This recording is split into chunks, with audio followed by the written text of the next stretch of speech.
Hello everyone, नमस्कार। Welcome back to learn with Simran. मैं आशा करती हूँ आप सभी सेफ हैं, स्वस्थ हैं। तो मैं फिर से हाजिर हूँ एक नई वीडियो के साथ, जिसके अंदर आज हम डिस्कस करने वाले हैं कि सोशल स्टडीज़ की एक टेक्स्ट बुक जो होती है वो एक गुड टेक्स्ट बुक कब कहलाती है। यानी ऐसी कौन कौन से फीचर्स हैं या ऐसा कौन सा क्राइटेरिया है जो एक बुक को गुड बुक कहलवाता है। ठीक है, तो वो डिस्कस करने आज हम जा रहे हैं। तो देखो, सबसे पहली बात तो कोई भी किताब है वो देखो बच्चों के लिए किताब बनाई जा रही है, तो जो बुक है वो चाइल्ड सेंटर्ड होनी चाहिए। यानी बच्चे के इंटरेस्ट के, बच्चे के जो पोटेंशियल है, जो बच्चे की काबिलियत है, उसके हिसाब से, बच्चे के लेवल के हिसाब से वो बुक जो है होनी चाहिए। ठीक है, उसके एज ग्रुप और उसकी एबिलिटी के हिसाब से। ठीक है, अगला जो पॉइंट आ जाता है कि और क्या चीज होनी चाहिए। अब देखो, दूसरी चीज आ जाती है कि चाइल्ड सेंटर्ड तो है, लेकिन अगर जो बुक है वो वेल इलस्ट्रेटेड नहीं है, यानी उसके अंदर मतलब छोटे बच्चों को बुक्स पसंद है जो बहुत रंग बिरंगी होती है, कलरफुल, सुंदर, जिसके अंदर खूब सारी पिक्चर्स होती हैं, ग्राफ्स होते हैं, या ऐसी बुक अगर बड़े बच्चों के लिए भी है, ऐसी बुक्स जिसके अंदर पूरा डेटा, जो पूरी इंफॉर्मेशन है वो टेबुलर फॉर्म में है या ग्राफ्स बनाए हुए हैं, तो वो बुक क्या होती है, वो वेल इलस्ट्रेटेड कहलाती है। काफी अच्छी बुक वो मानी जाती है। अगला है, जो बुक है उसके अंदर जो टॉपिक्स हैं, जो हमें कंटेंट पढ़ाया जाने वाला है बुक से, वो जो कंटेंट है वो लॉजिकल होना चाहिए और सिस्टमेटिक होना चाहिए। यानी जो ऑर्डर वो फॉलो कर रहा है कि चैप्टर 1 में सपोज हमने पढ़ा कि पानी क्या होता है, फिर चैप्टर 2 में पढ़ा पानी क्यों जरूरी है, फिर चैप्टर 3 में पढ़ा पानी कैसे बचाया जा सकता है। ठीक है, तो मतलब शुरू से लेकर मतलब एक लेवल बिल्ड करते हुए, यानी टॉपिक सीक्वेंस में होने चाहिए, एक ऑर्डर में होने चाहिए।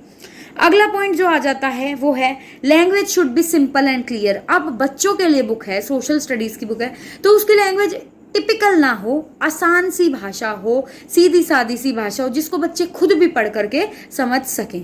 ठीक है, लैंग्वेज इजी और सिंपल और क्लियर होनी चाहिए। अगला पॉइंट है it should suggest good method of teaching, कि अब जब बुक है, बुक के अंदर मेथड ऑफ टीचिंग भी होने चाहिए। यानी मतलब बुक के लास्ट में समरी हो सकती है कि आप बच्चों को ये समरी पढ़ा दो टीचर्स के लिए। ठीक है, ये पॉइंट टीचर्स के लिए है। इसके अंदर वेरियस टेक्निक्स होनी चाहिए कि बुक के पीछे आपने देखा होगा कि लिखा रहता है एक्सरसाइज में कि बच्चों से ये मॉडल बनवाओ, तो ये क्या है, ये स्ट्रेटजीज है टीचर्स के लिए, उनको हेल्प करने के लिए, अलग अलग टीचिंग मेथड्स जानने के लिए।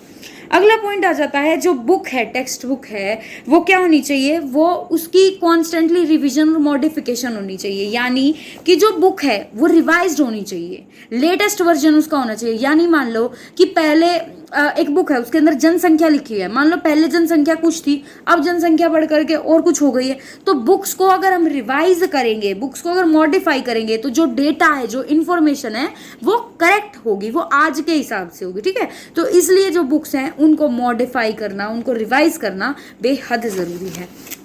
अगला पॉइंट जो आ जाता है, जो टेक्स्ट बुक है वो फ्री फ्रॉम बायस होनी चाहिए। यानी उसके अंदर कोई बायसनेस ही नहीं होनी चाहिए कि मतलब एक चीज की तो अच्छाई करिए, दूसरी चीज की बुराई करिए। यानी उसको एकदम निष्पक्ष होते हुए, न्यूट्रल रहते हुए हर एक इंफॉर्मेशन एक टेक्स्ट बुक के अंदर लिखी हुई होनी चाहिए। किसी का फेवर नहीं करना चाहिए उस बुक को। ठीक है, जो सत्य है, जो फैक्ट्स हैं, ठीक है, वो बताना चाहिए। अगला है, जो टेक्स्ट बुक है वो ज़्यादा कॉस्टली नहीं होनी चाहिए, क्योंकि टेक्स्ट बुक एक ऐसी चीज़ है, अगर कोई विद्यार्थी है तो उसके पास होनी ही चाहिए, वो उसमें से पढ़ सकता है, उसके लिए इंपॉर्टेंट रिसोर्स। और अगर वो भी महंगी होगी तो कोई फ़ायदा नहीं है। तो जो टेक्स्ट बुक है वो कॉस्टली नहीं होनी चाहिए, ईजिली एक्सेसिबल होनी चाहिए, कि आसपास मिल जाए, ऐसी बुक होनी चाहिए। ठीक है, अब देखो उसके बाद जो बुक है, बुक का जो सब्जेक्ट मैटर है, जो हम कंटेंट बच्चों को पढ़ा रहे हैं टेक्स्ट बुक का, वो जो कंटेंट है वो इंटीग्रेटेड होना चाहिए, या वो ऐसा कंटेंट होना चाहिए कि दूसरे सब्जेक्ट मैटर से इंटर रिलेटेड हो। ठीक है, ताकि बच्चा लिंक कर सके अलग अलग सब्जेक्ट्स को। ठीक है, अगला पॉइंट जो आ जाता है वो आ जाता है प्रिंटिंग, कि अब बुक की जो प्रिंटिंग है, प्रिंटिंग कैसी होनी चाहिए। देखो, पहली बात अगर हम टेक्स्ट की बात करें तो जो बुक का टेक्स्ट है, छोटे बच्चों के लिए टेक्स्ट थोड़ा बड़ा होना चाहिए कि बच्चे उसको आसानी से पढ़ सकें। ठीक है, बात आती है इंक की, तो इंक थोड़ी शाइनी और अच्छी इंक होनी चाहिए। जैसे थोड़ी बहुत बड़ी बुक्स में आप देखते हैं रफ रफ सी इंक रहती है, वैसी इंक ना हो, अट्रैक्टिव हो, शाइनी इंक हो, ब्लैक डार्क इंक हो। उसके बाद डिस्टेंस बिटवीन द लाइंस। अब जो डिस्टेंस है वो सीनियर क्लासेस में आप कम डिस्टेंस रख सकते हो, आधा सेंटीमीटर रख सकते हो, लेकिन जो छोटी क्लासेस है उनमें कम से कम 8 सेंटीमीटर का डिस्टेंस होना चाहिए छोटे बच्चों, क्योंकि फ़ॉन्ट बड़ा हो गया, टेक्स्ट बड़ा हो गया, तो उनके बीच में स्पेसिंग भी अच्छी होनी चाहिए।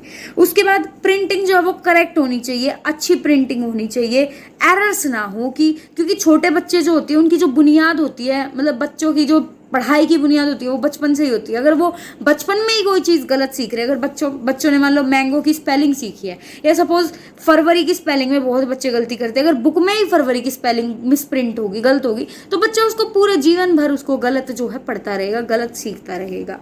तो इसलिए प्रिंटिंग भी ठीक होनी ज़रूरी है।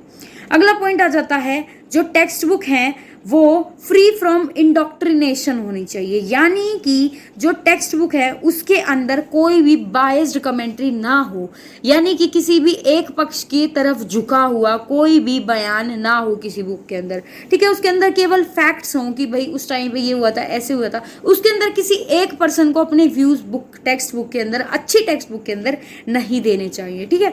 तो ये कुछ पॉइंट्स थे कि एक अच्छी टेक्स्ट बुक सोशल स्टडीज की क्या होती है, उसके क्या क्या क्राइटेरिया होते हैं, ये हमने डिस्कस किए।